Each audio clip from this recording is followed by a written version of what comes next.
자, 지난 시간에 미가서의 1장에서부터 3장까지를 여러분들과 함께 나눴습니다. 자, 미가 선지자는 유다의 히스기야 왕대에 하나님의 계시를 선언한 선지자였습니다. 히스기야 왕은 여호와 하나님께 정직했으나 백성들은 그렇지 못했습니다. 특히 지도자들과 기득권층들은 하나님의 공의대로 살지 못했고 무엇보다도 우상숭배는 만연해 있었습니다. 미가서 1장에서 여호와 하나님은 이런 이스라엘을 심판하시기로 작정하셨습니다. 그 심판은 처절할 것임을 선포하고 있습니다. 심판만 있는 것이 아니라 2장 끝부분에서 여호와 하나님은 회복도 약속하셨습니다. 하나님은 재앙선언이라는 심판의 아픔 속에서 하나님 앞에 거룩한 남은 자를 남겨서 보스라의 양떼같이 한 처소로 모으신다고 하셨습니다. 그리고 하나님이 친히 앞장서셔 그들의 왕이 되셔서 선두로 가실 것이라는 말씀을 주셨습니다. 그리고 3장에 다시 이스라엘 통치자와 거짓 선지자의 죄를 물으시고 재앙을 내리실 것을 선포하는 것으로 마무리하고 있습니다.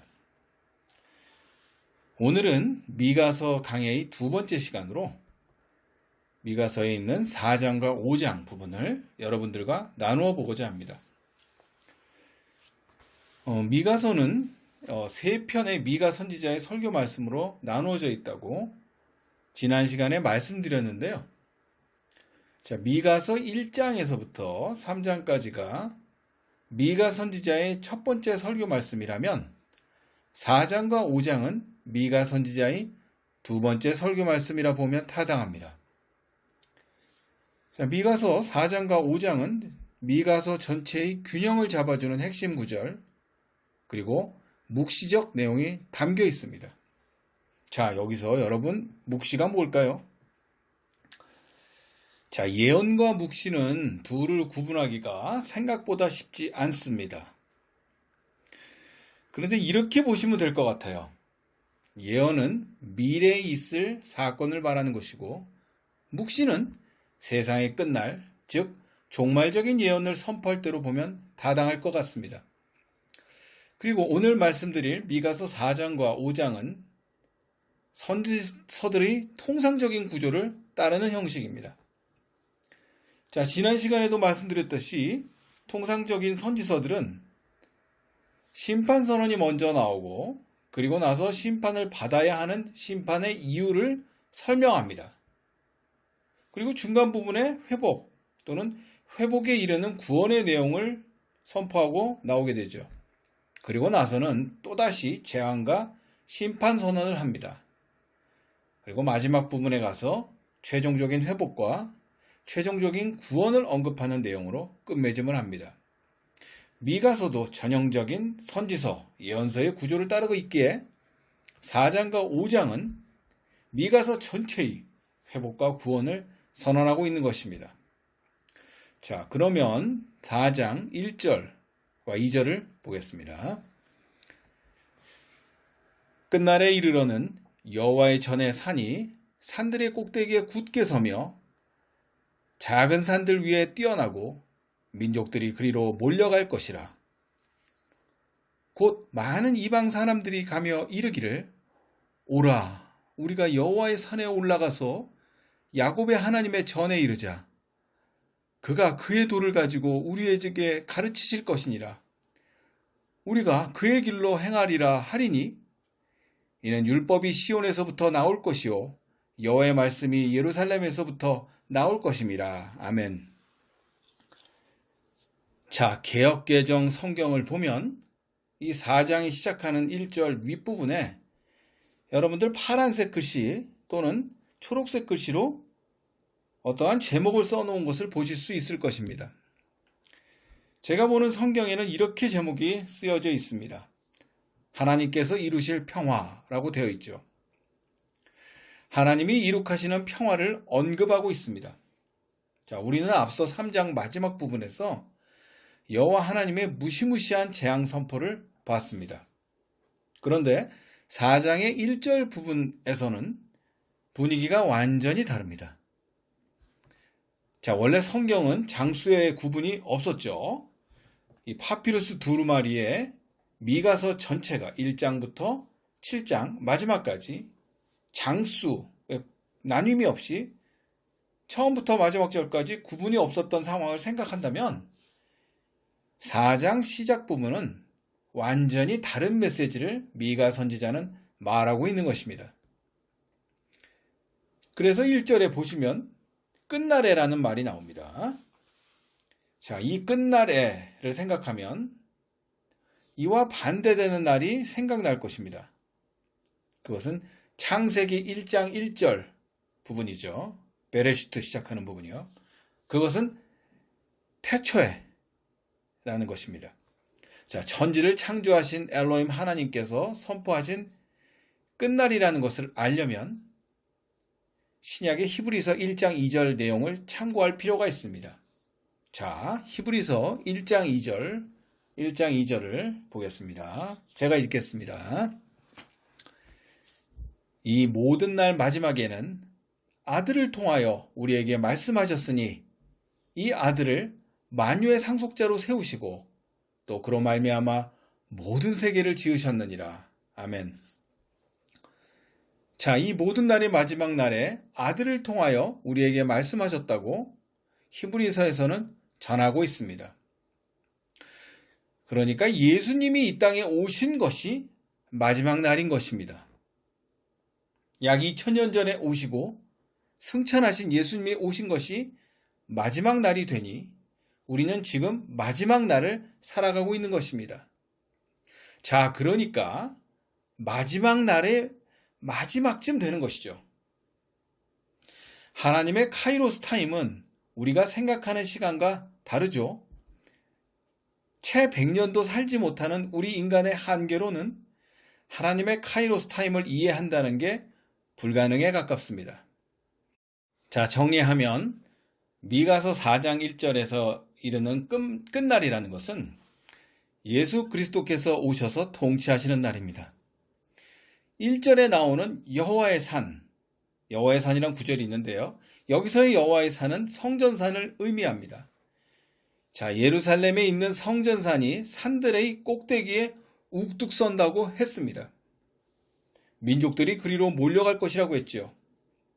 자, 이것은 주님이 이 땅에 성육신 하심으로 인해 이 땅에 복음을 선포하고 그 복음을 믿는 제자들에 의해 복음을 받아들인 모든 열방의 민족들이 영적인 새 이스라엘이 된 것입니다.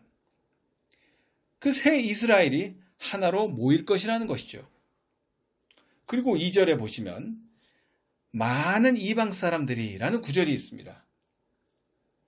미가 선지자와 동시대 선지자가 이사야라고 했죠. 그 이사야서 2장에 보시면 지금 이 말씀드리는 미가서 4장 1절에서부터 3절까지의 내용과 거의 똑같은 구절이 나옵니다.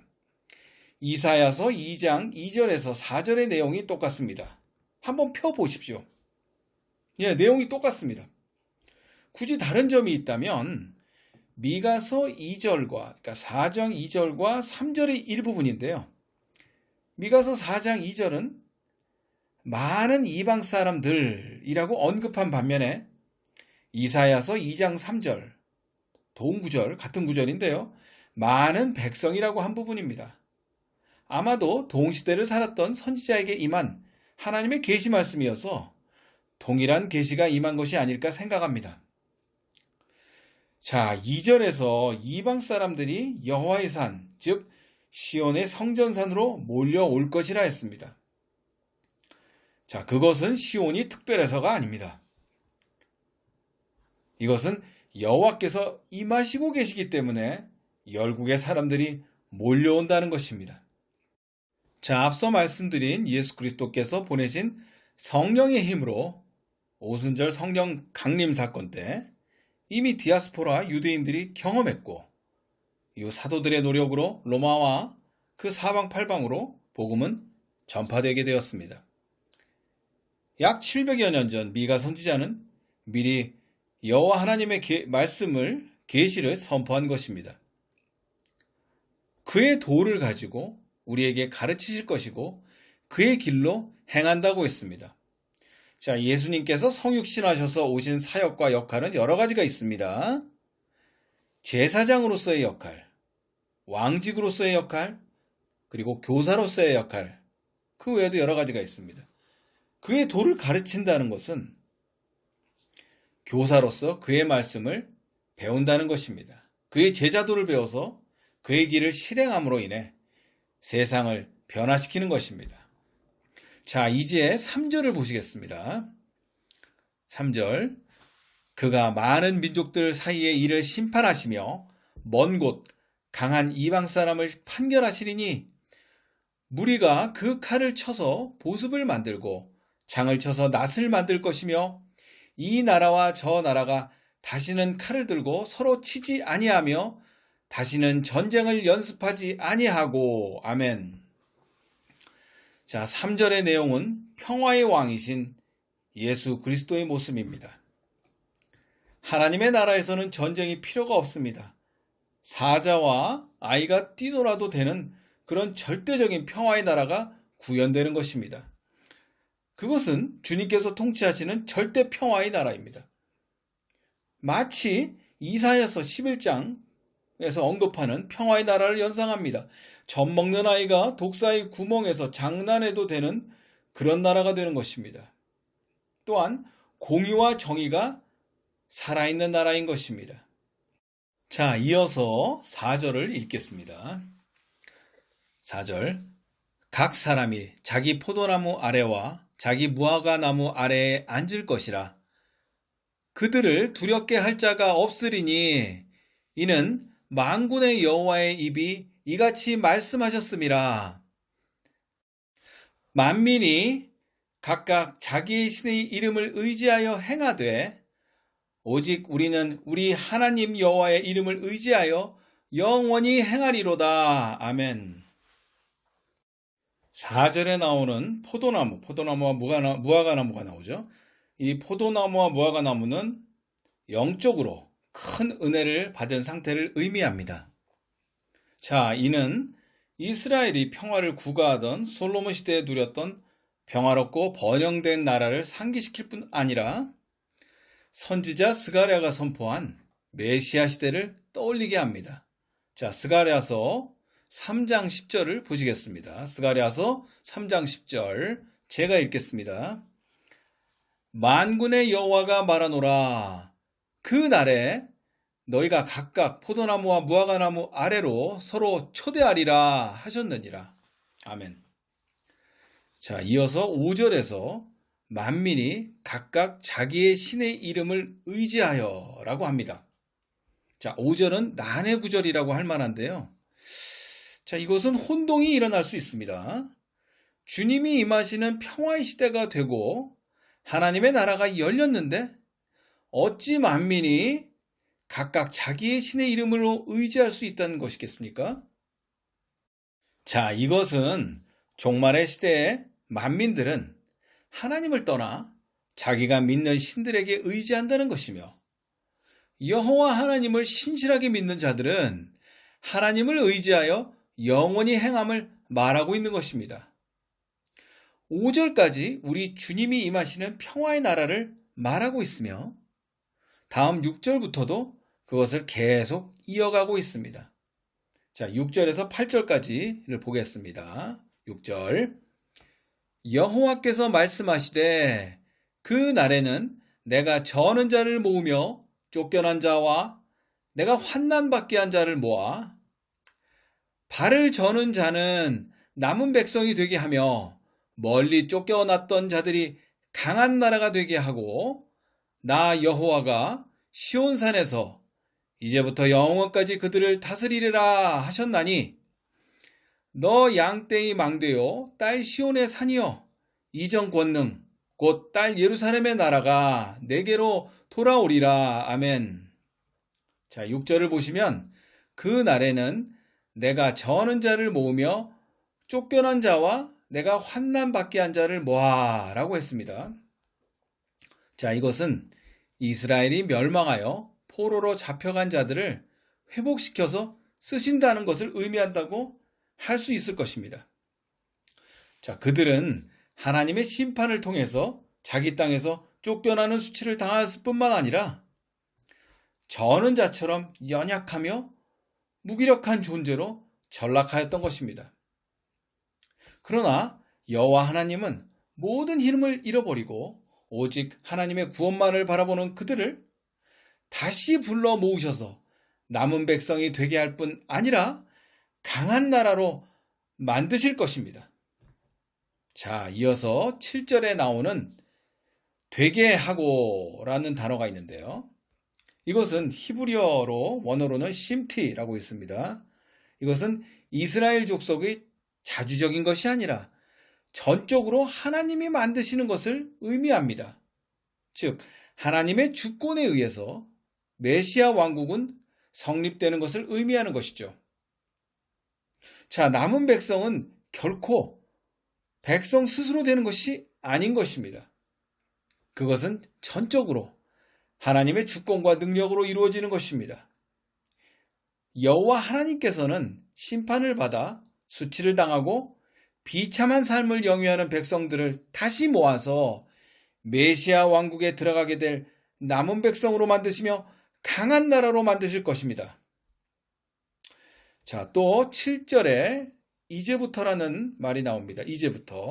이제부터는 미가 선지자가 예언하는 당시의 현재를 가리키는 것이 아니라 여호와 하나님께서 만일에 이루실 최종적인 구원의 때를 가리킨다고 할 수 있겠습니다. 자, 여호와 하나님은 그 날에 남은 자들의 왕이 되셔서 영원히 통치하실 것입니다. 자, 그리고 이어서 8절은 하나님께서 남은 자들을 모아 세우실 메시아 왕국은 그가 이전에 다윗과 솔로몬이 세웠던 나라보다 훨씬 더 부강하고 번영하며 평화스러운 나라일 뿐만 아니라 다윗을 통해서 세우시겠다고 약속하셨던 영원한 왕권을 성취하심을 알려준다고 할 수 있겠습니다. 자, 다음 9절에서부터 10절을 보시겠습니다. 제 9절이요. 이제 내가 어찌하여 부르짖느냐? 너희 중에 왕이 없어졌고 네 모사가 죽었으므로 네가 해산하는 여인처럼 고통함이냐? 딸 시온이여, 해산하는 여인처럼 힘들여 나을지어다. 이제 네가 성읍에서 나가서 들에 거주하며 또 바벨론까지 이르러 거기서 구원을 얻으리니 여호와께서 거기서 너를 네 원수들의 손에서 속량하여 내시리라. 아멘. 자, 9절의 첫 부분에서 이제라고 했습니다. 이제라고 시작하죠. 앞에 6절에서는 그 날에는 이라고 하며 이스라엘이 포로에서 돌아오게 되는 날을 소개하였는데 9절의 첫 부분은 이제라고 하면서 현재 시제로 급전환하고 있습니다.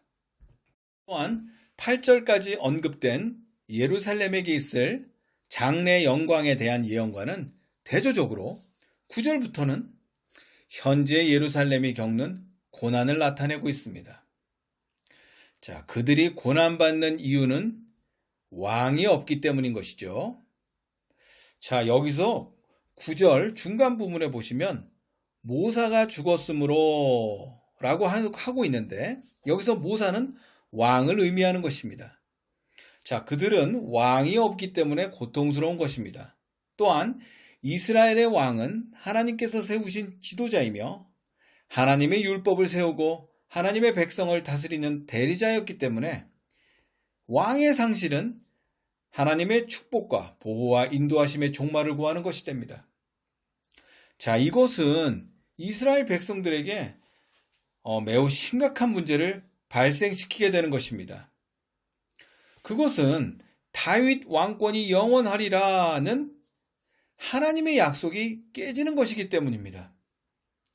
다시 말해서 왕권의 상실은 메시아가 오셔서 이루실 영원한 다윗의 왕권과 평화의 상실을 뜻하는 것이기 때문에 백성들은 당혹스러워할 수밖에 없던 것입니다.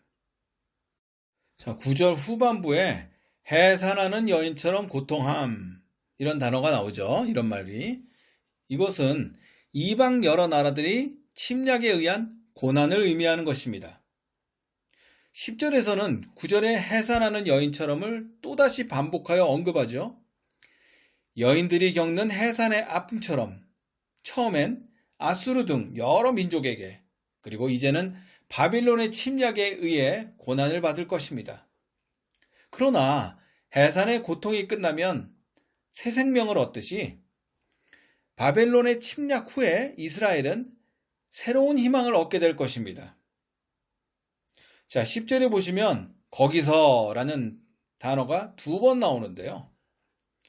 여기서 거기서라는 것은 비록 바빌론의 포로로 끌려가지만 그곳에서 새로운 희망이 생길 것이니 그곳에서 속량하여 내실 것을 말씀하고 있습니다. 여기서 속량이란 무엇을 값을 주고 산 것을 말하는데 바벨론에 의한 이스라엘의 멸망의 값으로 거룩한 그루터기인 남은 자들을 구원해 주실 것을 말씀하고 있는 것입니다. 자, 이제 11절부터 13절까지를 보시겠습니다. 11절. 이제 많은 이방 사람들이 모여서 너를 치며 이르기를 시온이 더럽게 되며 그것을 우리 눈으로 바라보기를 원하노라 하거니와 그들이 여호와의 뜻을 알지 못하며 그의 계획을 깨닫지 못한 것이라. 여호와께서 곡식단을 타작 마당에 모음같이 그들을 모으셨나니 딸 시온이여 일어나서 칠지어다. 내가 내 뿔을 무쇠 같게 하며 내 굽을 놋 같게 하리니 네가 여러 백성을 쳐서 깨뜨릴 것이라. 네가 그들의 탈취물을 구별하여 여호와께 드리며 그들의 재물을 온 땅에 주께 돌리리라. 아멘.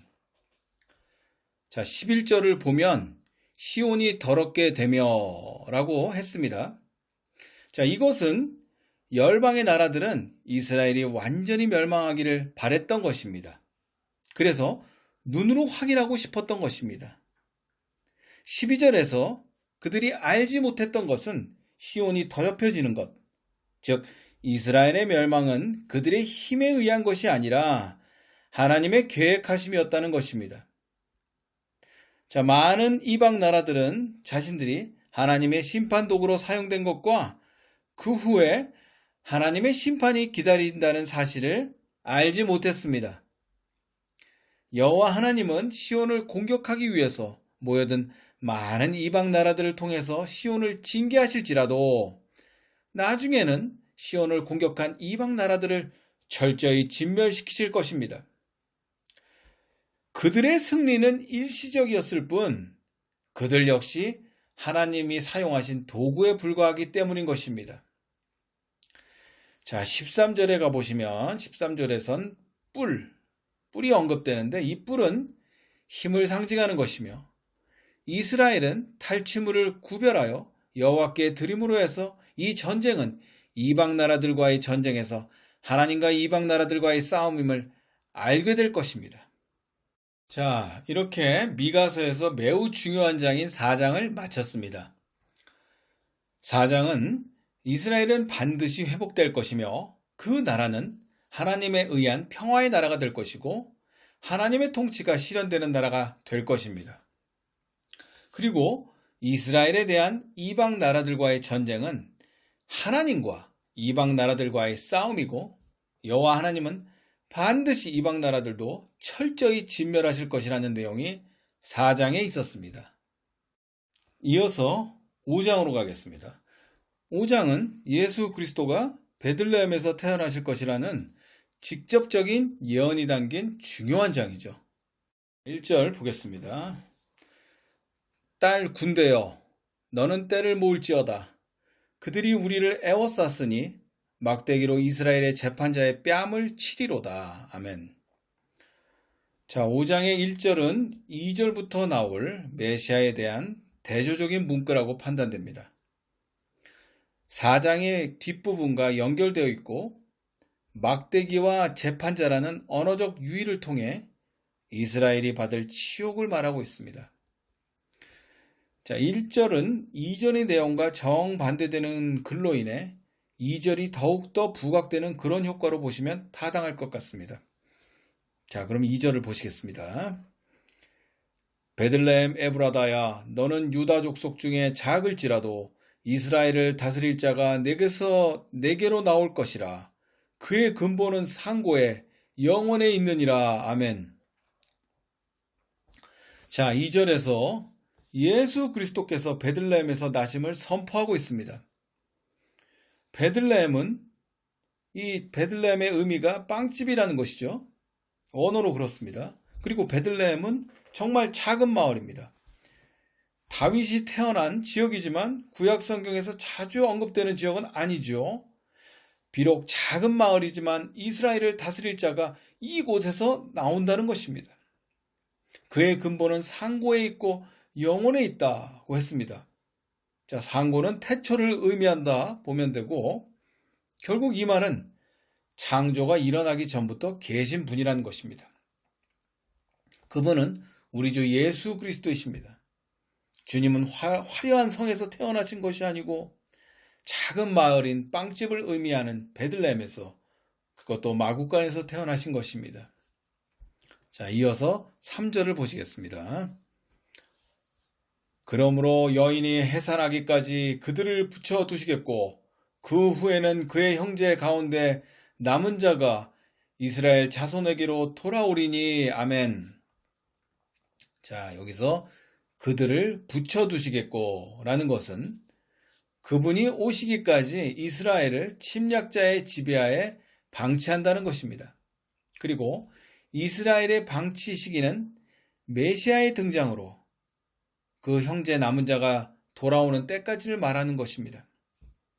여기서 그 형제는 이스라엘을 다스릴 자이신 메시아의 형제이며 왕이신 메시아의 보호와 인도 아래에 있는 자들인 것입니다.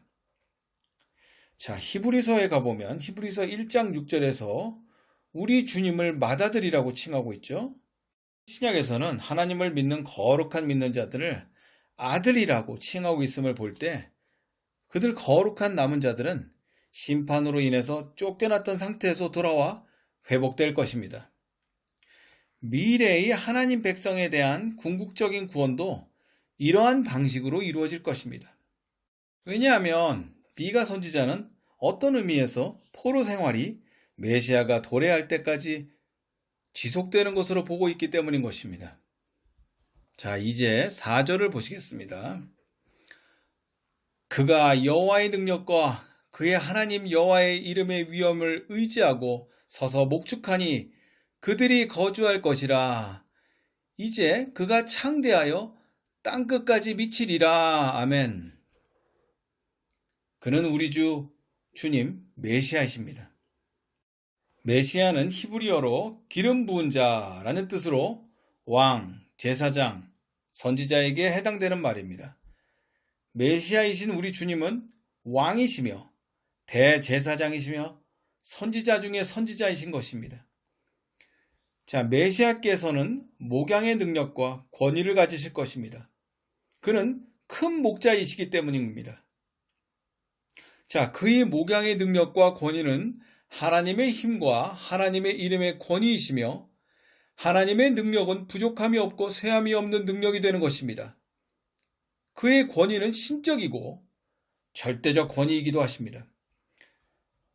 자, 메시아는 하나님 존귀와 능력을 가지고 땅끝까지 다스리십니다. 그의 통치 원리는 세상 지도자처럼 무력이 아니라 평화이기 때문인 것입니다. 자, 다음 5절과 6절을 보시겠습니다. 5절. 이 사람은 평강이 될 것이라. 아수르 사람이 우리 땅에 들어와서 우리 궁들을 밟을 때에는 우리가 7 목자와 8 군왕을 일으켜 그를 치리니 그들이 칼로 아수르 땅을 황폐하게 하며 니므롯 땅 어기를 황폐하게 하리라. 아수르 사람이 우리 땅에 들어와서 우리 지경을 밟을 때에는 그가 우리를 그에게서 건져내리라. 아멘. 자, 5절에 이 사람은 평강이 될 것이라 라고 했습니다. 이 구절과 관련해서 신약의 에베소서 2장 14절을 한번 보시겠습니다. 에베소서 2장 14절 제가 읽겠습니다. 그는 우리의 화평이신지라 둘로 하나를 만드사 원수된 것 곧 중간에 막힌 담을 자기 육체로 허시고 아멘. 그렇습니다. 메시아이신 우리 예수님은 남은 자인 이스라엘 백성들에게 평화를 가져다 주실 것입니다. 그것은 우리 예수님 안에서 성취된 것입니다. 그리고 5절에서 언급하는 아수르는 이 아수르 하나만 보는 것이 아니라 이방 민족 전체를 언급한다고 봐야 할 것이고, 다음에 나오는 7 목자와 8 군왕이라는 것은 완전함을 상징하기 위해 숫자적인 표현을 썼다고 봐야 할 것입니다. 자, 메시아 왕은 자신에게 부여받은 권세로서 이스라엘 적군들을 물리치고 그들을 다스릴 이상적인 동료 집단의 도움을 받게 될 것입니다. 자, 6절에 아수르도 5절과 마찬가지로 세상의 모든 이방 민족을 뜻한다고 할 수 있을 것입니다. 자, 선지자 미가의 미래에 있게 될 환상은 그의 동시대 사람들이 충분히 이해할 만한 언어로 말하고 있는 것입니다. 이 예언의 핵심은 새 시대가 되면 하나님의 백성을 위한 평화와 안전의 시대가 될 것이라는 것입니다. 자, 그때가 되면 하나님의 이상적인 왕은 당시 세계의 사자와 같은 모든 아수르 사람들이 무기력한 양떼를 괴롭히는 것을 막을 것이라는 것입니다. 자, 이제 7절에서부터 9절까지 보시겠습니다. 7절.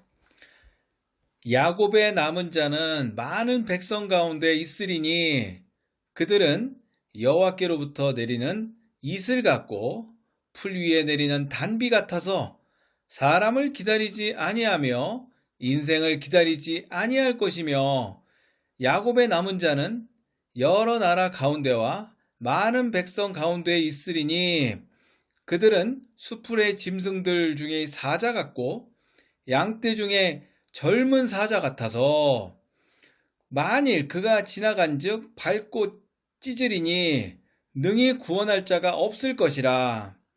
네 손이 네 대적들 위에 들려서 네 모든 원수를 진멸하기를 바라노라. 아멘. 자, 미가 선지자는 다시 이스라엘의 남은 자들에 대해서 언급하고 있습니다. 7절에 나오는 이슬 같고 풀 위에 내리는 단비, 이것은 이슬과 단비가 하늘, 곧 여호와께로부터 내리는 것처럼 이스라엘의 남은 자들은 사람이나 인생을 기대하지 않고 오직 하나님만을 기대하는 자들이라는 것입니다. 자, 8절에 나오는 사자와 양떼는, 자, 우리가 예수님을 상징할 때 유다 지파의 사자라고 표현하고 하나님의 어린 양이라고 표현하는 것을 볼 때는 사람을 기대하며 교만한 열국들은 젊은 사자 앞에 선 양떼처럼 여호와 하나님의 심판을 받게 될 것이라는 것입니다. 자, 이제 마지막을 장식하는 10절에서부터 15절까지를 보시겠습니다. 자, 10절부터는 글의 분위기가 다시 바뀌어서 여호와 하나님의 심판과 그로 인해 회복이 올 것임을 선포하고 있습니다. 10절부터 보시겠습니다. 여호와께서 이르시되 그날에 이르러는 내가 네 군마를 네 가운데서 멸절하며 네 병거를 부수며 네 땅의 성읍들을 멸하며 네 모든 견고한 성을 무너뜨릴 것이며, 내가 또 복수를 내 손에서 끊으리니 네가 다시는 점쟁이가 없게 될 것이며, 내가 네가 새긴 우상과 주상을 너희 가운데서 멸절하리니 네가 네 손으로 만든 것을 다시는 섬기지 아니하리라. 내가 또 네 아세라 목상을 너희 가운데서 빼버리고 네 성읍들을 멸할 것이며, 내가 또 진노와 분노로 순종하지 아니한 나라에 갚으리라 하셨느니라. 자, 여호와 하나님이 약속하신 그 날에는 모든 것이 회복될 것입니다. 특히 모든 군마가 없어지고 전쟁 무기가 없어질 것이며 견고한 성읍들, 즉 전쟁 기지들이 모조리 사라질 것입니다. 이스라엘의 회복의 시대는 전쟁이 없고 평화만이 존재할 것입니다. 자, 회복 시대의 다른 한 특징은 참된 경건의 회복입니다. 여호와 하나님께서는 이스라엘 가운데서 잘못된 우상 숭배와 행위들, 미신들을 전부 다 제거하실 것입니다. 우상의 도시들은 다 파괴될 것이며 모든 사람들은 여호와 하나님만 섬길 것입니다. 회복의 시대에는 하나님께 순종치 않는 나라들, 곧 불경건하고 부도덕한 나라들이 하나님의 진노를 당하여 다 멸망할 것입니다. 그날에 하나님은 당신의 명령과 말씀에 따라 살지 않는 모든 열국에게 공의로 심판하실 것입니다. 자, 오늘 미가서 4장과 5장을 여러분과 나눴습니다. 메시아 탄생에 관한 것과 메시아가 오신 이후에 오게 될 평화에 대한 예언이 담긴 정말 중요한 4장과 5장이었습니다. 우리 예수님이 오시기 700여 년 전에 미가 선지자는 이렇게 정확하게 오시는 장소까지 예언했으며 또 왕으로 오실 우리 주님에 대해서 선포했습니다. 또한 남은 자에 대한 언급도 하였습니다. 거룩한 구루터기인 남은 자들은 사람에게 기대하거나 인생에게 기대하지 않고 오직 하나님만을 기다리며 사는 자들이라 했습니다. 그리고 그날에는 새 예루살렘의 회복이 될 것이며 하나님의 명령대로 살지 않는 모든 불경건한 자들은 하나님의 공의로 심판을 받게 될 것입니다. 자, 지금 사순절 고난주간을 지나고 있습니다. 이번 주일이 종료주일이며 다음 주는 주님이 부활하신 부활절입니다. 여러분 모두 경건한 마음으로 이번 또 한 주를 보내시기 바랍니다. 자, 다음 시간에는 미가서를 마무리하는 6장과 7장을 여러분들과 나누겠습니다. 기도하겠습니다.